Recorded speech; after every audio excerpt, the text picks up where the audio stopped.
povo. Olha a música, gente. Ó, pra começar. Tudo se ajeita, deixa o amor entrar devagar. Olha que bonitinha essa música. Se é Escuta. pra amar, Cuide melhor de ti. amor tem que fazer sorrir. Presta atenção, gente. Ame-se mais, Ame-se mais.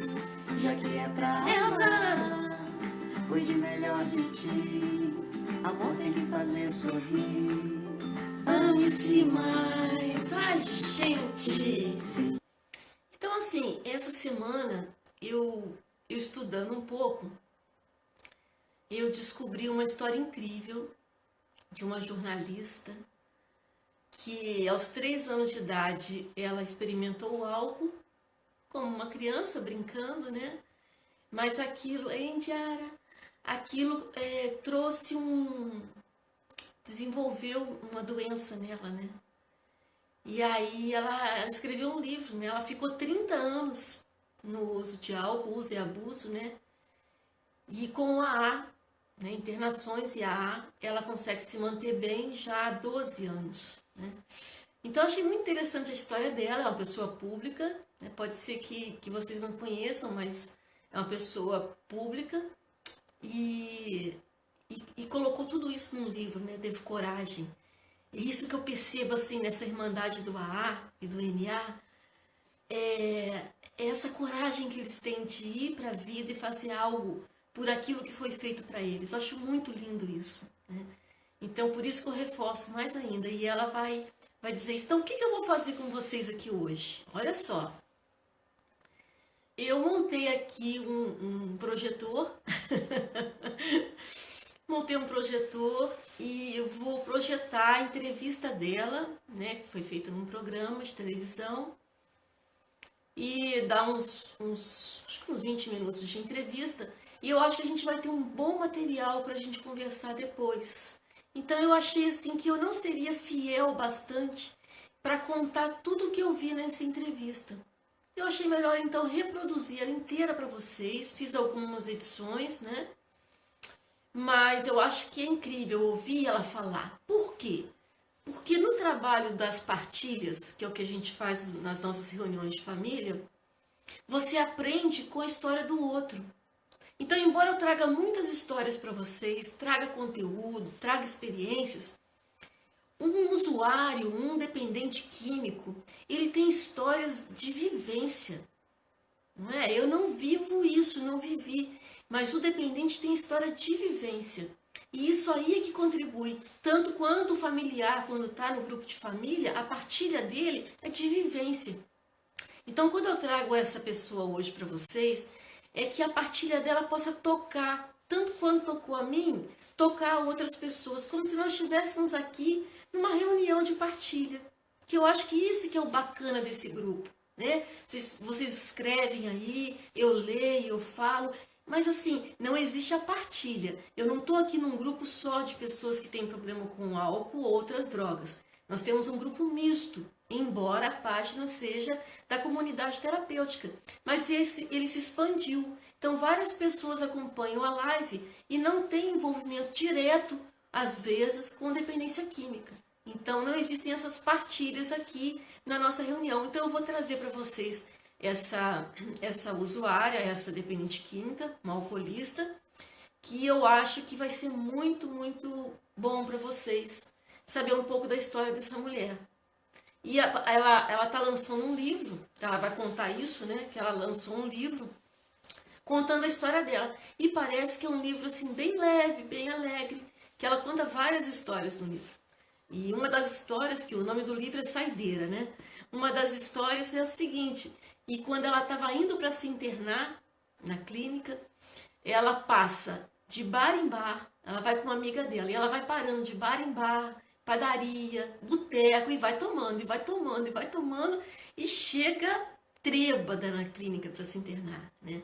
Mas enfim, é a última internação dela, e de lá para cá ela não recaiu mais, ela se mantém bem. Então, por isso que ela colocou o nome do livro de Saideira, que foi as últimas vezes que ela bebeu, né? E aí ela esperou um bom tempo, porque ela ficou com medo de recair, para poder escrever o livro, porque ela tinha medo de escrever o livro e recair, ainda ficar mal para ela, né? Então ela conseguiu se manter bem um bom tempo e aí ela escreveu o livro, tá? Então eu vou... Vamos então? Vamos passar pro vídeo? Pode ser? O que eu vou fazer aqui? Eu vou soltar o vídeo aqui e... Deixa eu ver se tem som. Tá.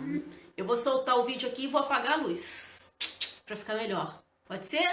Tá bom?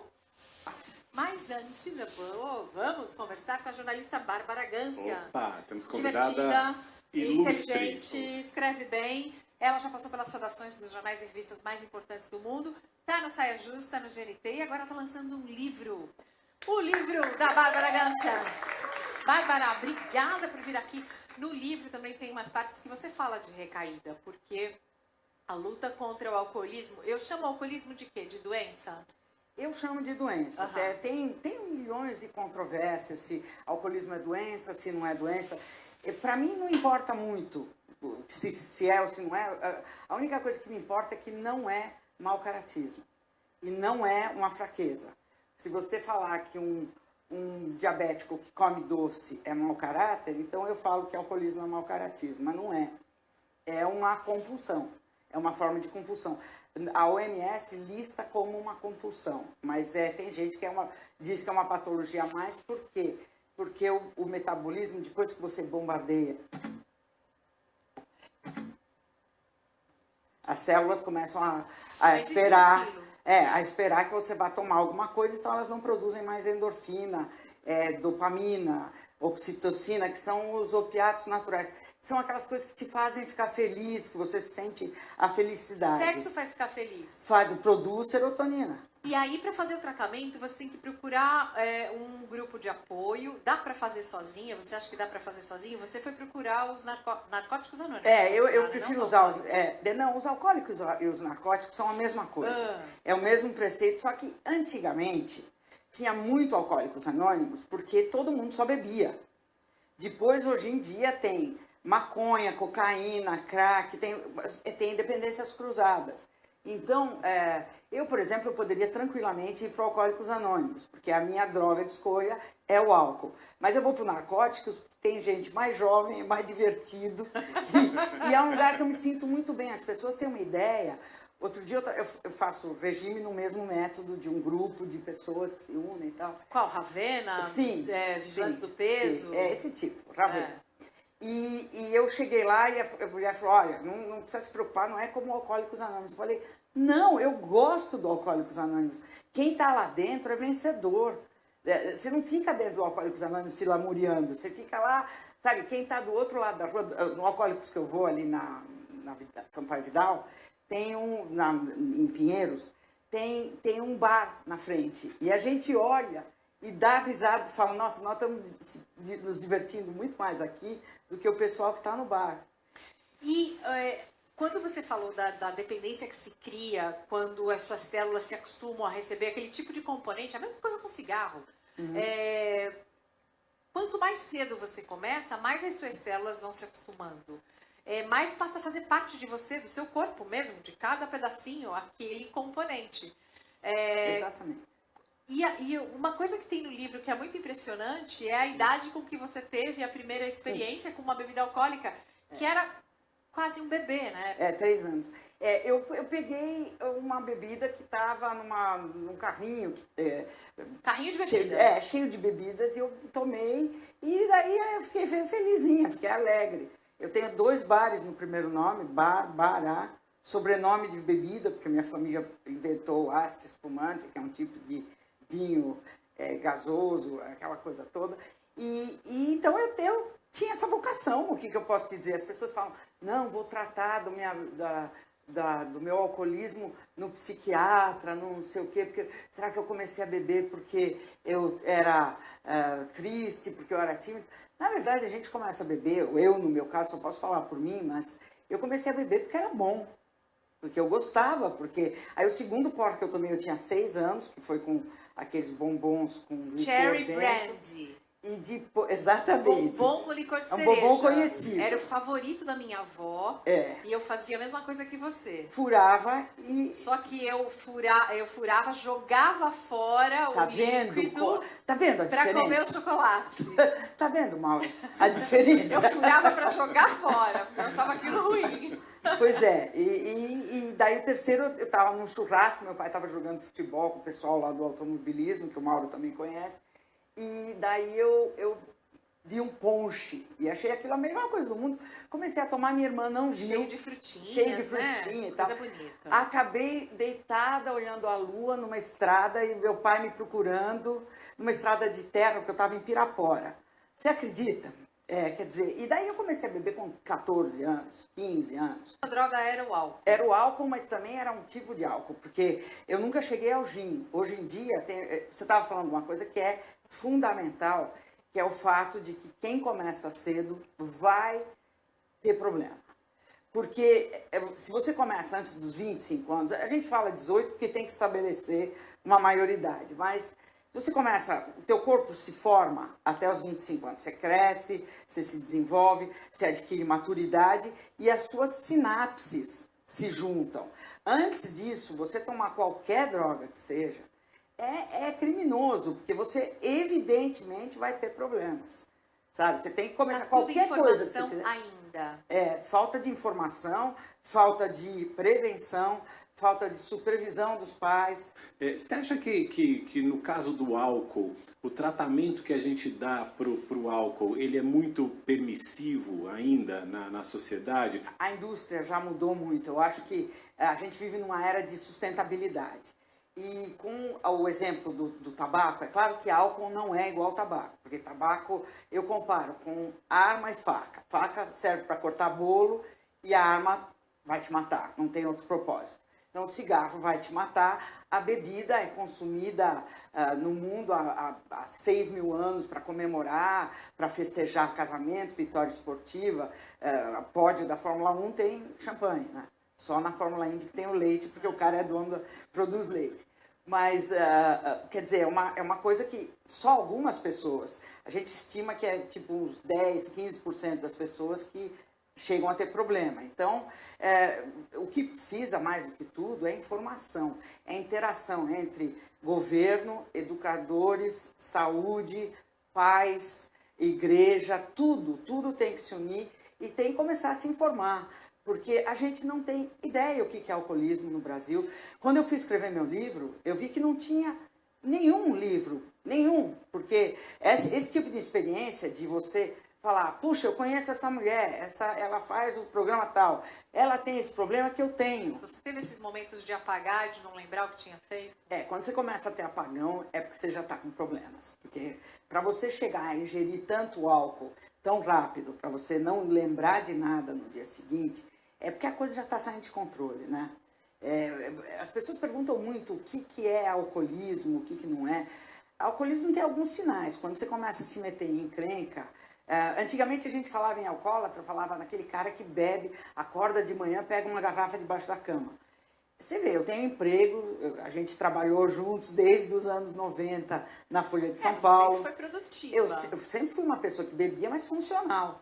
Então a gente às vezes acha que não tem problema nenhum, aí o questionário desse grupo de ajuda que eu frequento, ele pergunta, no último ano você teve problemas no trabalho, faltou ao trabalho por causa de bebida? No último ano, você brigou com alguém da família por causa de bebida? No último ano, você tentou parar de beber ou trocar de bebida ou fazer alguma coisa sem sucesso?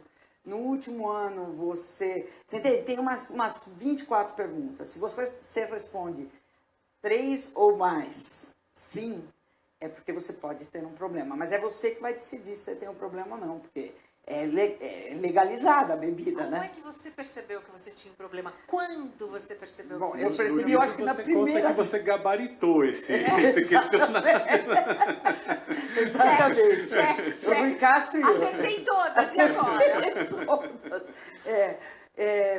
O que você perguntou? Você Como vê minha foi memória? que você descobriu Que eu tinha que problemas? você tinha um problema? Foi com o Olha, Rui Castro? Imagina, na primeira vez que eu bebi na vida, eu já bebi errado. já bebi muito em pouco tempo, que é aquele tal do binge drinking, né? Que é você beber uma grande quantidade em pouquíssimo tempo. Que é um dos problemas, por exemplo, as mulheres ficam alcoólatras mais rápido do que os homens, por conta da composição de açúcares e água do nosso corpo. A gente tem menos músculo, tem mais massa adiposa e tal, então a gente transforma o açúcar diferente, mais rápido, a gente metaboliza. Você falou sobre o acidente que você sofreu e foi um acidente grave, né? Muito grave. Eu perdi a visão desse olho. Você perdeu a visão do olho direito. Sim. E aí, então, eu fiz 3 horas de operação no olho, mas eu tenho comprometendo. E seus pais? Meus pais é uma boa pergunta, viu? Porque meu pai, por exemplo, era um príncipe, eu acho que o Mauro conheceu meu pai. Esse livro também eu fiz porque eles faleceram, porque eu acho que eles não mereciam mais uma vez viver essa história agora. Então, do momento que a minha mãe faleceu, foi quando eu achei que... Esse é meu pai, o Piero, esse é meu irmão Carlo, e esse é eu com uns 6 anos de idade. Você vê, não dá para dizer que é uma pessoa que não teve amor, não teve afeto. Mas eu me dei conta que eu era alcoólatra, porque toda vez que eu bebia, dava um piti. Toda vez havia algum problema sério. Ou eu saía falando as coisas, porque eu também sou tímida. No fundo, eu sou uma pessoa tímida. E eu falo sem parar, porque eu tenho medo do momento de silêncio, entendeu? O silêncio é desconfortável para você. Desconfortável, eu passo mal, entendeu? Então eu tenho que reagir falando. Olha, eu conheço várias pessoas que são assim, são tímidas. É isso aí. Bárbara, no livro você conta que a bebida prejudicou muito a tua memória. Como é que você fez para relembrar todos os casos? Você foi atrás das pessoas, você perguntou, fez pesquisa, como é que foi? Justamente, eu tive que entrevistar algumas pessoas, porque eu não era confiável como fonte, né? Eu não era a minha própria lembrança. A gente sempre, quando vai contar uma história, a gente tem já o nosso ponto de vista que interfere, que não é factual, especialmente quando a gente está envolvido ali, é a minha história, né? E daí você bebe, além do que você bebe, então você não lembra. Você falou que precisa do apoio, de um grupo de apoio, que é importante o trabalho, o conjunto, que é importante frequentar essas reuniões do Alcoólicos Anônimos, dos Narcóticos Anônimos. E eu mencionei um psiquiatra, você falou assim, mas não é o trabalho dele. Mas não é preciso tomar também algum remédio para ajudar no tratamento? Não é um psiquiatra que passa esses remédios? Olha, é o seguinte, você... tem o psiquiatra para fazer terapia, eu acho perfeito. Isso no meu caso, eu estou te falando no meu caso, porque tem gente que se para de beber por conta de igreja, tem gente que para de beber porque acha que viu um milagre, tem gente que para de beber porque vai para o Hare Krishna, entendeu? Então, cada um para por um motivo. No meu caso, eu sempre senti, sempre soube que eu precisava fazer terapia, mas a minha terapia... é uma coisa, sabe, se eu for falar, eu bebo porque minha mãe, quando estava grávida de mim, não vai resolver meu problema. Então eu tenho que ir para um médico que seja, pode ser psiquiatra, mas que seja especialista em bebida e que eu vá a ele só para tratar da bebida. E aí você tem um terapeuta também, mas tem que ter um lugar que você trata da bebida, não da tua vida e da bebida. Entendeu? Então você pode fazer terapia, eu faço terapia. E nunca uma terapeuta bacana, ou uma analista, no caso uma analista bacana, eu agora estou fazendo análise, ela não trata do seu problema de álcool, não entra nessa... Porque, é claro, pode medicar, e hoje em dia até tem medicamentos, mas a maioria dos medicamentos que tiram a ansiedade, a angústia, eles são alteradores de humor, então eles dão vontade de beber. Entendi. Mas vou te falar, eu conheci muitos jornalistas alcoólatras. Sim. Alguns morreram por causa do alcoolismo sem admitir que tinham um problema. Sim. Morreram de cirrose sem admitir que tinham um problema. Sim, porque o jornalismo é uma coisa de uma pessoa idealista, autocentrada, messiânica. Cigarrão no canto da boca. O jornalista ele acha que ele vai quebrar a cara do mundo, que ele vai resolver os problemas. E você vê, o publicitário também escreve, né? O publicitário é um outro lado, ele só faz o título, mas a gente escreve o texto, né? Mas o publicitário, como ele não é um cara assim, ele é um cara que conhece números, que tem uma racionalidade. O jornalista já é um herói romântico. E isso combina muito com o álcool. O álcool eu vejo, é uma coisa que você está pronto para morrer a qualquer momento, você fica corajoso, você é autocentrado pra caramba, imaturo, sabe? Idealiza as coisas, tem toda uma personalidade que se encaixa. E é por isso que eles têm nos 12 passos aquela coisa de você se colocar no dia de hoje. No dia de hoje, que é como o budismo faz, é muito ecumênico esse treco dos 12 passos. Pega um pouco de Jung, um pouco de budismo, um pouco de tudo. Psicologia, tudo. E você, o passado do alcoólatra, se ele lembrar, ele bebe, porque é horrível. O futuro do alcoólatra, se ele começar a conceber, ele vai direto para o bar, porque ele fala, meu Deus do céu, eu vou morrer, vou desamparar, minha família vai ficar desamparada, aquela coisa. Então, ele só pode lidar com um curto período, tipo hoje. Nas próximas 24 horas eu não vou beber. Dá para fazer, dá. Se você falar para mim, a vida inteira você não vai beber, não vai dar. Mas de hoje em hoje, o teu passado vai ficando bom e o teu futuro começa a prometer. E coisas mágicas, eu garanto para você, que isso é uma coisa que eu já vi no AA várias vezes, no NA. Coisas incríveis começam a acontecer quando você para de beber. Porque as coisas começam a se encaixar e o universo começa de novo a conspirar a teu favor. Porque tudo é interligado, a gente sabe disso. Então, na hora que você entrega lá a tua vida, tem uma coisa, é o poder superior. Tem gente que fala, é esse livro, é esse copo, é a água, e tem gente que fala que é Deus. Então, você entrega e você começa a fazer as coisas. Confia, né? Confia, porque aí tem alguém maior do que você tem que ter um exercício de humildade, e nesse exercício de humildade você começa a perceber a existência dos outros e tal. Então, é toda uma coisa que faz bem até para quem não é alcoólatra. Um dos passos é pedir desculpas para quem você magoou. Uhum. Todo mundo aceitou suas desculpas? Não, alguém ficou alguns não. rancoroso? Alguns não. E alguns, as coisas que eu fiz, eu própria não me desculpei, né? Algumas coisas a gente própria... O negócio de perder meu olho, como é que eu vou me desculpar de uma coisa dessa, né? Eu fiz isso e eu podia ter matado alguém. O começo do livro tem uma história bem punk, de uma coisa parecida. Toda vez, eu comecei a ter uma ressaca moral tão grande, sabe? Eu acordava tão envergonhada e tão desesperada, e aí eu ligava pro meu porteiro e falava, o carro está na garagem. Quer dizer, imagina a loucura de uma situação assim. Não, a Bárbara, quando passava cheque, às vezes ela estava mal e ela não acertava direito a assinatura. Cheque é uma coisa do século passado. A gente antigamente escrevia. Mas Existia você uma coisa escrevia o chamada valor que você ia pagar para alguém num papelzinho, tá, gente? Num talonário, e aí você assinava dizendo que eu pago essa dívida. Chamava cheque. E aí o gerente do banco falava, não, mas essa assinatura não é dela, não posso cobrir, não posso te dar esse valor, não foi Então ela tinha um código. TB ela escrevia atrás. Tô bêbada. Tô bêbada. Então, se tivesse escrito TB, o gerente podia pagar. Porque... O Mário do Banco Real, lá da Barão de Limeira. Já sabia. Ele sabia. Hoje em Você dia nem tem mais colocou esse em bêbado. cada situação. Em cada situação, nem me fale, viu? Existe a tentação do álcool e o álcool serve como uma muleta, digamos assim, para o alcoólatra? O álcool, eu costumo dizer assim, o Corinthians ganhava, eu bebia. Corinthians perdia, eu bebia. Corinthians empatava, eu ia beber. Você é uma corintiana muito roxa? Não, eu sou santista. Então, para você ver como é o negócio. A gente bebe por qualquer coisa. E tem uma coisa, a mente do alcoólatra, quando você para de beber, você começa, porque tuas células estão pedindo bebida.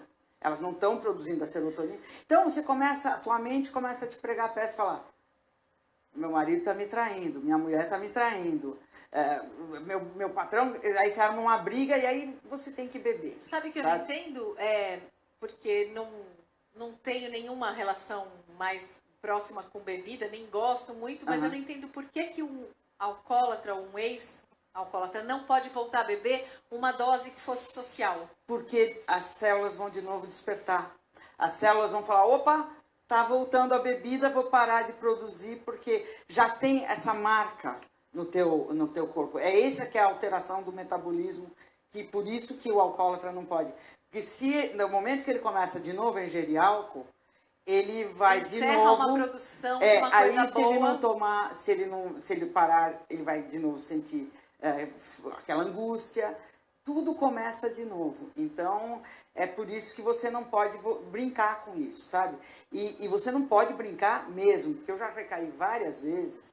Várias. Eu já fiquei 2 anos sem beber. E isso é uma das coisas que me salvou, porque do jeito que eu passei 30 anos, os últimos 20 anos que eu bebi só 10, porque eu parava um, voltava outro, parava um. Eu tinha consciência de que eu tinha um problema. A gente tem que lembrar que o alcoólatra não é mau caráter, mas ele precisa ser responsabilizado. Porque bebida, quando você comete um crime bêbado, é um agravante, não é um atenuante. É verdade. É um agravante. Por ser doença, podia ser um atenuante. Não, mas não pode, porque é uma responsabilidade sua, entendeu? Mas por isso você que as tem a pessoas, responsabilidade. Olha, por isso um que as agravante, pessoas tá precisam de informação. As pessoas precisam saber, você tem que lidar com esse problema. Porque as políticas que estão tentando hoje em dia usar, a OMS, a Organização Mundial de Saúde, tentou de tudo. Tentou proibir propaganda, diminuir o tempo de funcionamento de bar, subir o preço, tudo foi tentado.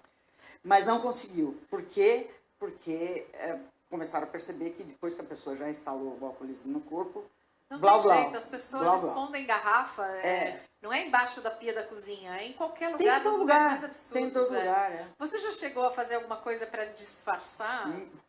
Passei anos e anos e anos. Aquela coisa de entrar na padaria, né, e falar assim, eu vou levar pão, queijo, presunto e... E 8 litros de vodka.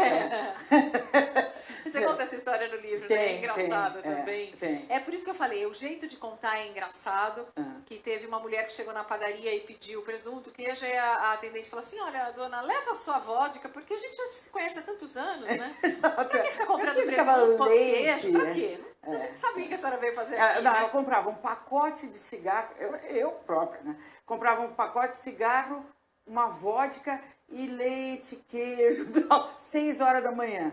Você acha que era o quê? Só podia ser coisa ruim, né? Eu alugava qualquer um em festa, entendeu? Virava um orelha, assim, entendeu? A pessoa. Eu só queria falar. Era uma coisa horrorosa. Olha, quando eu penso só te contar isso aqui para vocês, já me reforça o meu propósito. Porque quando eu lembro da pessoa que eu era, o Mauro perguntou agora, você não fica com vontade? Mas nem morta, pode beber o que for na minha frente, que eu vou falar, graças a Deus que eu não bebo.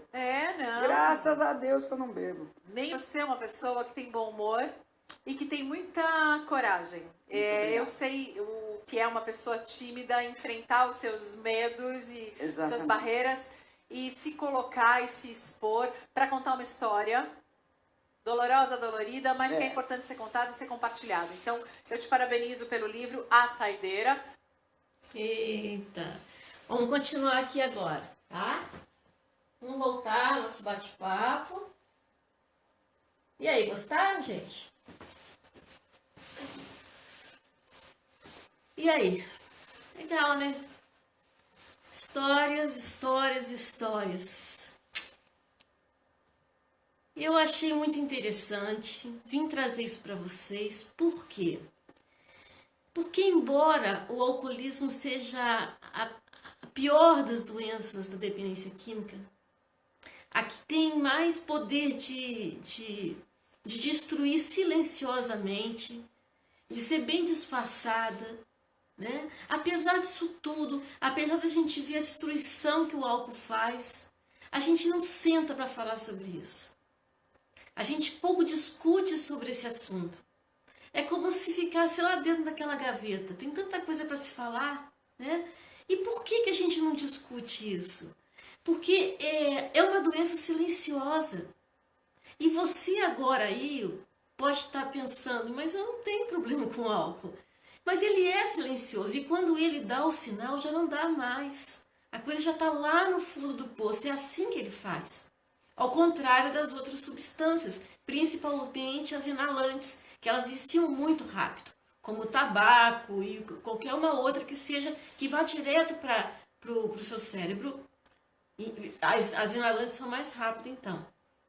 Então o álcool ele vai ficando assim, ele vai se acomodando nas famílias, né?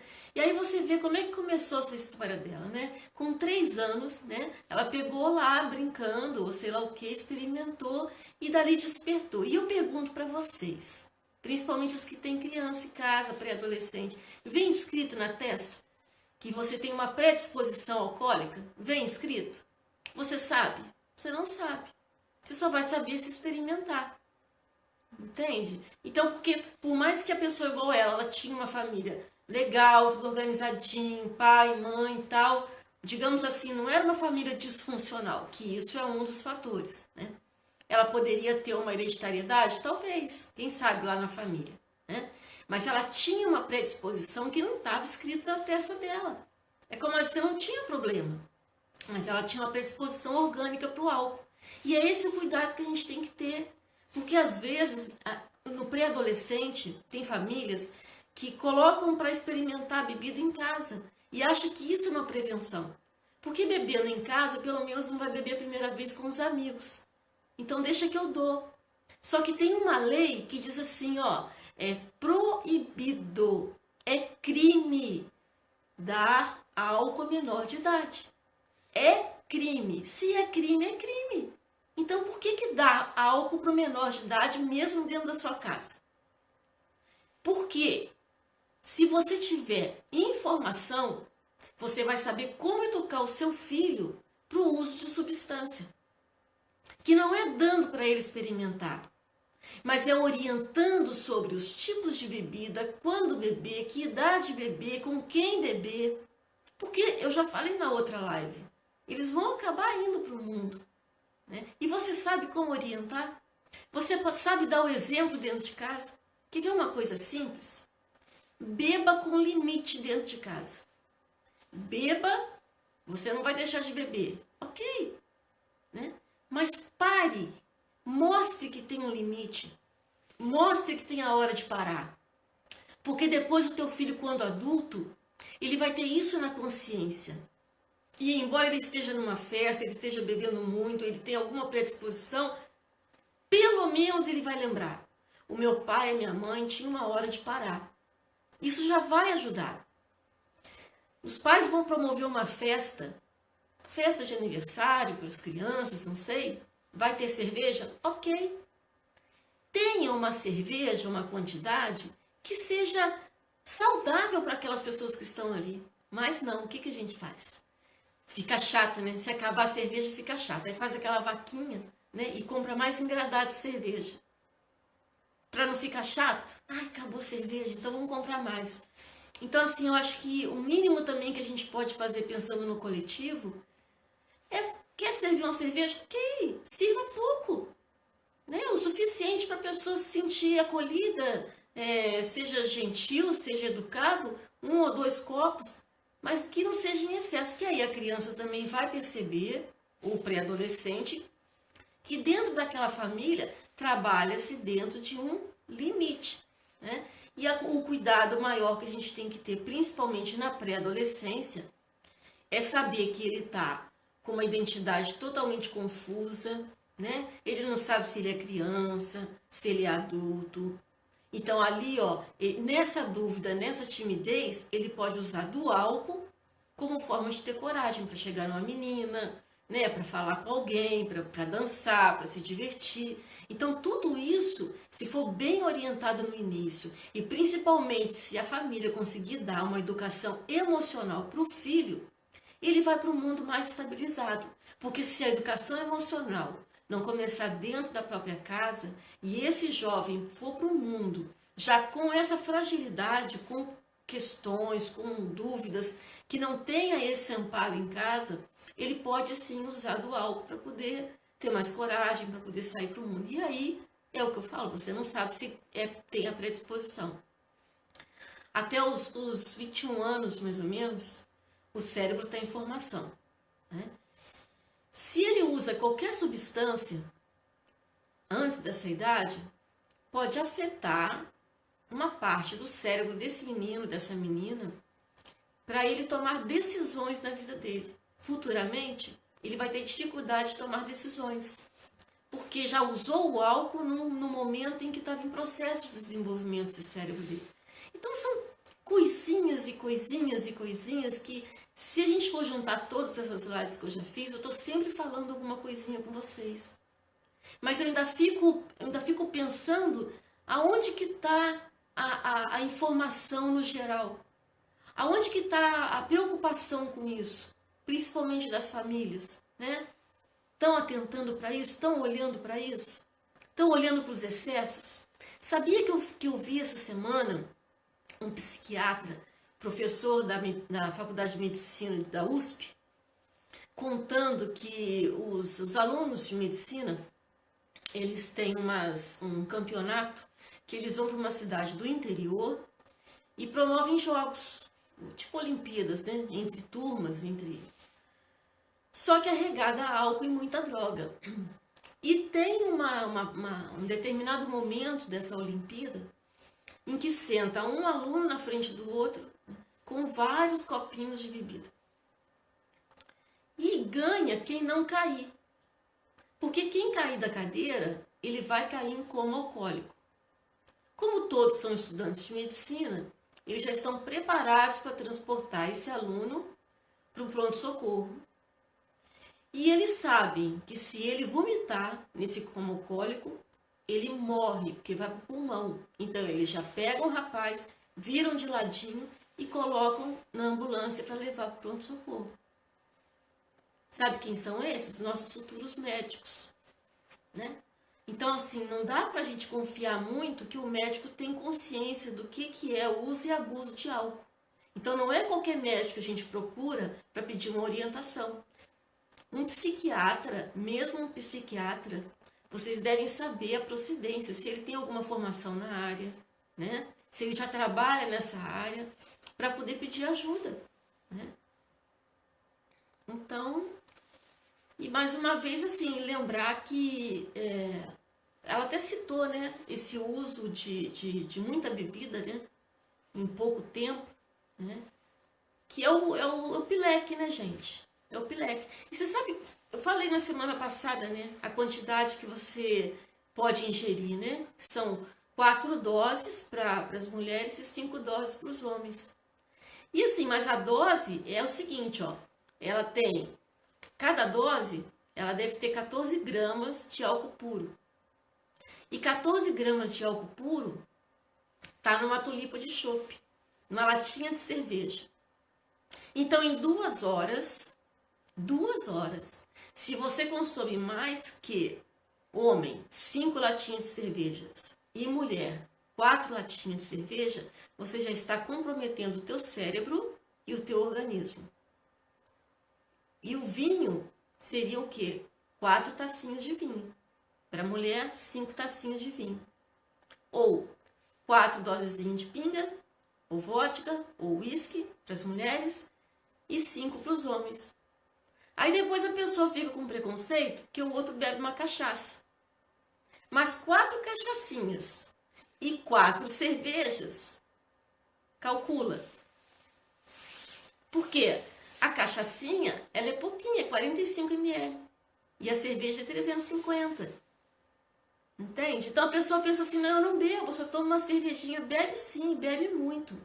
E altera sim, altera muito. Se você pensar que 5 latas de cerveja não te altera nada, é porque você não se dá conta que você já está um pouco mais impaciente, você já está querendo brigar, ou você já perde um pouco a percepção para dirigir, já não é a mesma coisa o seu reflexo.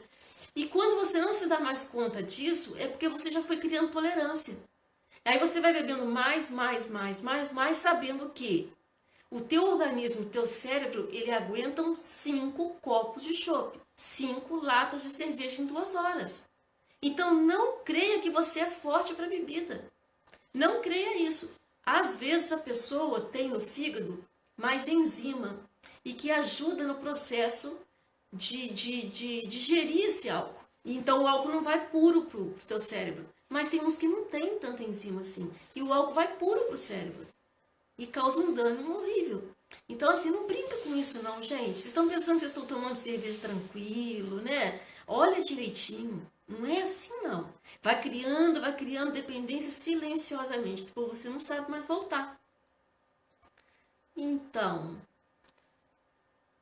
acho que hoje eu não vou me estender muito, né? A gente já teve esse vídeo e eu percebo que, além da pessoa que tem problema com álcool, com dependência química, nós temos sempre aquele olhar para a família, né?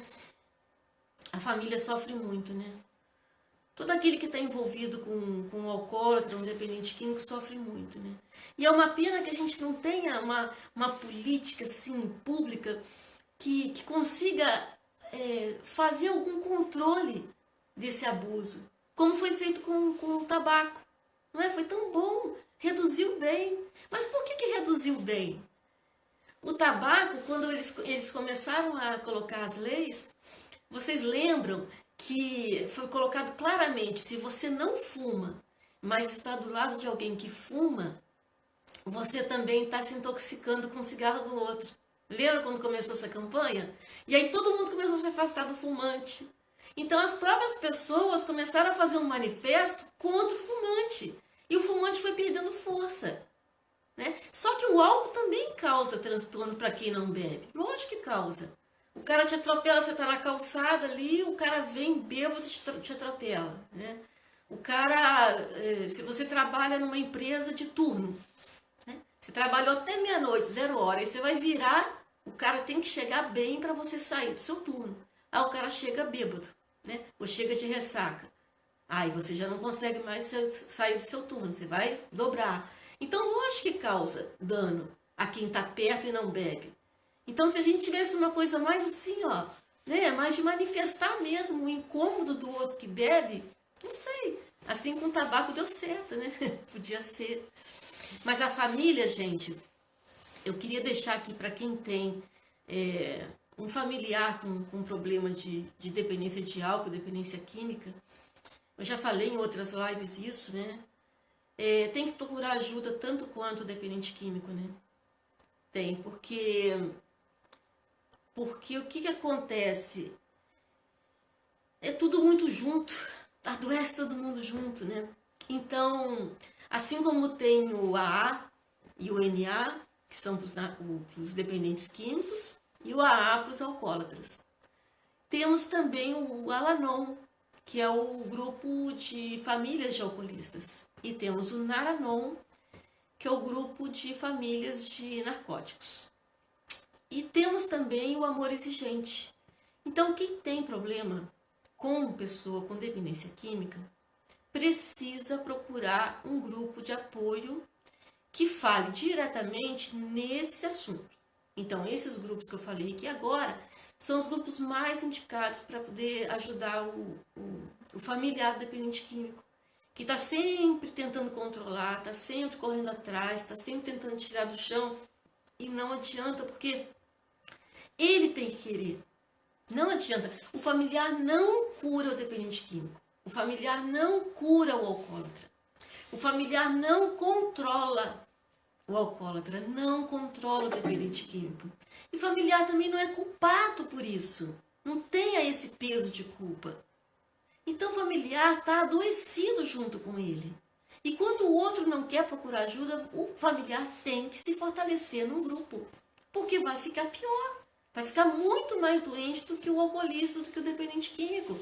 Então tá aí a dica para vocês, procurar esses grupos, Al-Anon, Nar-Anon, Amor Exigente. Procurem ajuda. E se amem. Porque se a gente não se amar, como é que nós vamos amar o outro? Eu entrego a minha vida para o outro. Eu quero tirar o outro do buraco, eu quero tirar o outro do alcoolismo. Gente, é assim. Lógico que a gente não abandona, mas a gente se cuida para cuidar do outro. O amor exigente é isso. Quem for procurar amor exigente é assim. Você se cuida para depois cuidar do outro. Né? É isso aí, Andresa. Falta política pública de prevenção e de tratamento. É doído, mas é isso que acontece. Vocês querem falar alguma coisa da entrevista da Bárbara? O que vocês acharam? Não sei se vocês querem perguntar alguma coisa que chamou atenção. Muitas coisas me chamaram a atenção ali, né? Coisa triste a pessoa ter que ir comprar uma bebida, como ela fazia, né? Disfarçada. Olha que peso que é pro alcoolista isso, gente. Né? Passar essa situação vexaminosa de tentar ter que comprar aquela substância, né? Não sei se vocês lembram de mais alguma coisa que foi falado no vídeo, quiser comentar, né? Viu que eles não podem tomar nem um golinho? Percebeu por quê? Ela falou, se tá em abstinência, tá em abstinência. Aí fala assim, pode tomar só uma cervejinha. Não, não pode. Não pode. Porque você custou para ensinar as tuas células que elas podem produzir o hormônio da felicidade, que é o que ela não produzia. Então, as células do alcoolista, elas têm uma deficiência. Elas não produzem hormônios da felicidade. Ou não foram induzidas naturalmente a produzir esse hormônio. Então a pessoa tem uma tristeza profunda, uma depressão profunda, né? E aí, em vez dela procurar uma terapia, ela vai buscar no álcool. Aí o que o álcool faz? Ele pega aquela célula e faz com que essa célula produza felicidade. Aí a célula fica tranquila, porque o álcool fez isso para ela. Entendeu? E aquilo vai cada vez mais, tá? Aí chegou no alcoolismo, ok. Aí a pessoa resolveu parar, começou o tratamento para parar.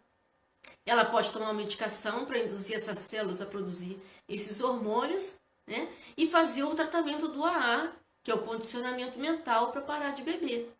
Então essas células vão ser, ao longo do tempo, reacostumadas, reensinadas a produzirem naturalmente o hormônio da felicidade.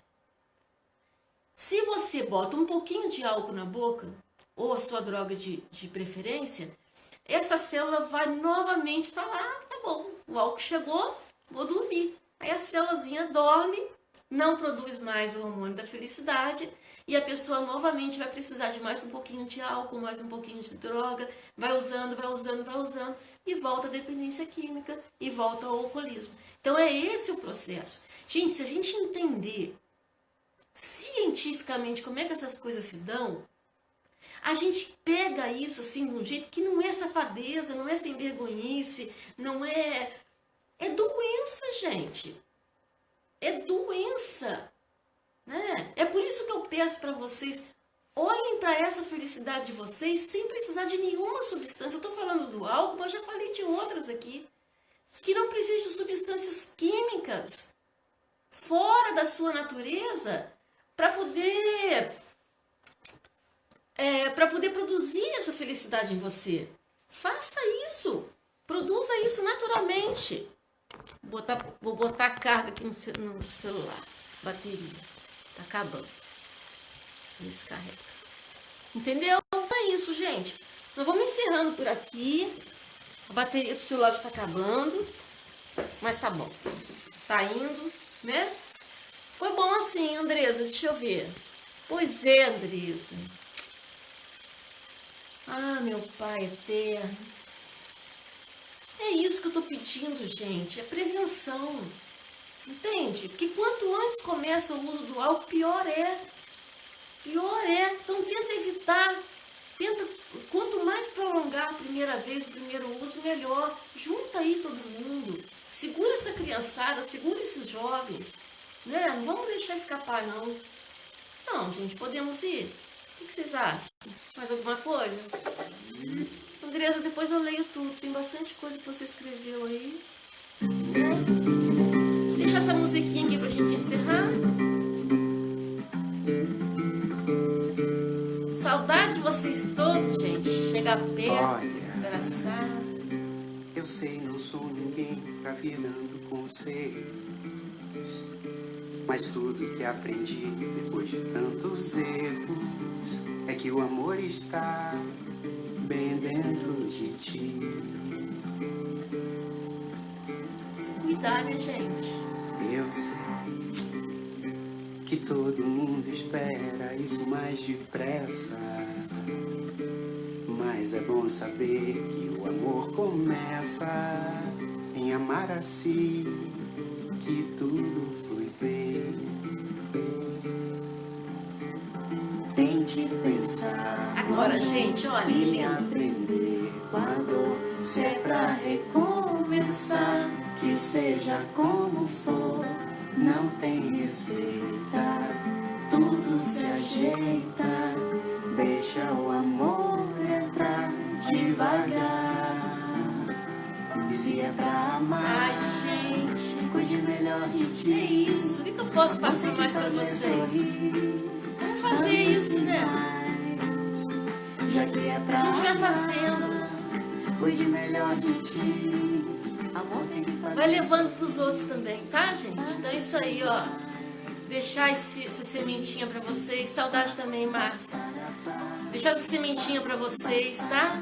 Eu acho muito legal que a gente ainda tá junto, porque é muita live. Eu não sei como é que vocês ainda vêm me ver. Eu agradeço muito mesmo vocês estarem aqui, embora live focando no celular de vocês aí o tempo todo, viu? Obrigadão mesmo. Compartilha aí esse vídeo depois que ele fica público, depois que tá no YouTube, né? E vamos fazer mais gente escutar, mais gente conversar sobre o assunto. Até a próxima, então, tá bom? Até semana que vem. Beijo grande no coração de vocês. Vamos se amar. Bora.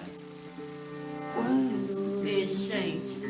parece Obrigada. que o amor simplesmente foi embora, talvez só tenha encontrado um novo endereço. Todo recomeço começa de um fim. Todo recomeço começa de um fim. Não tente procurar no outro seu lugar. Sinta-se em casa em si, chame ele pra entrar. Seja bem-vindo, amor. Chega de solidão, a sós contigo eu sou multidão. E se é pra amar, Aí, gente, aproveita e dança. cuide melhor de Vamos lá. ti. Amor tem que fazer sorrir. Ame-se mais. Já que é pra amar, cuide melhor de ti. Amor tem que fazer sorrir. Ame-se mais. Pa, pa, para, pa. Pa, pa, para, pa. Pa, pa, para, pa. Ame-se mais. Pa, pa, para, pa. É isso aí, gente, pra terminar em alta. Ah, vida que segue. Bora, daqui a pouco tudo isso passa, a gente vê se Ame-se mais. abraçar. Ó, tchau, tchau, tchau, tchau, tchau, tchau.